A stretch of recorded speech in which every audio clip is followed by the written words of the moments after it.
그때 최상목 씨 관련 공소장, 추가 등은 모두 안종범, 최상목 등 일주일 만에 무려 486억을 걷습니다. K스포츠까지 합치면 760억 원이에요. 안종범 판결문에 보면 권남용했다고 돼 있어요. 당시 수사팀장이 특검 수사팀장이 윤석열이고 최상목을 봐준 겁니다. 수사를 안 받고 재판도 안 받았고. 대통령은 내란을 저질러서 탄핵을 앞두고 있고 직자들이 엉망진창이 됐어요. 법치주의가 무너졌거든요. 적으로 최상목 대행이나 검찰총장은 최상목 위헌성에 대한 발언을 대행이 하신 최상목 재판소에서도 위헌이라고 결정이 났습니다. 최상목 본인도 헌재 결정을 존중한다고 했어요. 직무유기라는 것이 즉시범입니까, 차관님? 계속범적인 성격도 있습니다. 계속범이에요. 계속범은 현행범인입니다. 계속범이 현행범인이기 때문에 언제든 체포가 가능해요.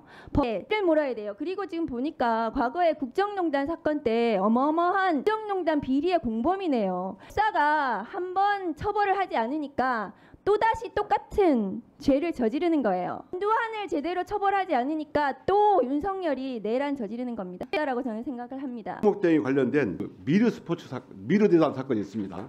그게 2015년도에 일어난 일인데 중앙지검하고 특검하고 수사를 했습니다. 경제수석이 4년을 확정됐습니다. 2020년 됐는데 최상목 씨 관련 공소장 미르재단 설립 과정에서 4차례에 걸쳐서 일주일 동안 미르재단 설립을 위한 회의를 주재했고 끝까지 출연금 약정서를 내지 않은 사람이 기업이 있냐 하면서 누군데 아직도 안 내냐 그 명단을 달라 화를 내기도 했고 안종범 사건을 보면 판결을 보면 미르재단의 최초 출연 대상 기업 및 기업 추가 규모의 증액 및 그에 대한 출연 대상 기업의 그건 모두 안종범, 최상목 등 관계자의 지시에 따라 이루어진 것이라 봄이 상당하다 이렇게 판결이 돼 있어요. 일주일 만에 무려 186억을 걷습니다. K스포츠까지 합치면 760억 원이에요. 이게 공범을 넘어서 말하자면 486억 공갈죄를 저지른 겁니다. 안종범 판결문에 보면 106억 원을 하고 했다고 돼 있어요. 당시 수사팀장이 특검 수사팀장 윤석열이고 그래 기소할 때 중앙지검사장이 윤석열입니다. 최상목을 봐준 겁니다. 덕분에 최상목은 안 받고 재판도 안 받았고 살아나와서 윤석열 정권의 경제수석 비서관이 됐고 최상목은 박근혜 정부에서 청와대 경제금융비서관을 지냈으며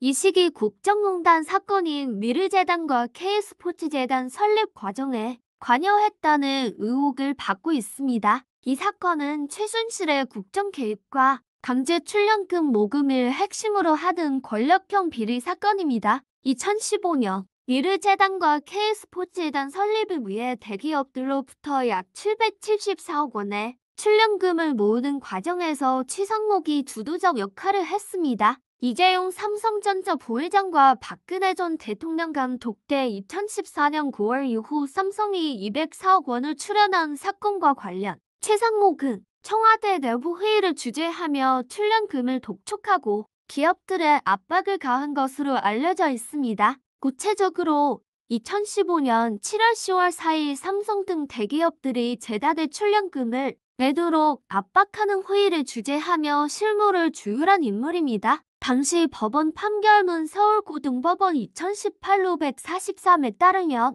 이는 대통령의 권한을 이용한 강제 모금으로 간접적으로 인정되었으나 최상목 본인은 직접적인 뇌물수수나 범죄 혐의로 기소되지는 않았습니다. 그러나 이는 당시 청와대 비서관으로서 대통령의 부당한 지시를 묵인하거나 실행에 협조했다는 도덕적, 정치적 비판으로 이어졌습니다. 윤석열이 봐준 거죠. 마치 앞날을 위해 코로나 뒤에 신천지 압수수색을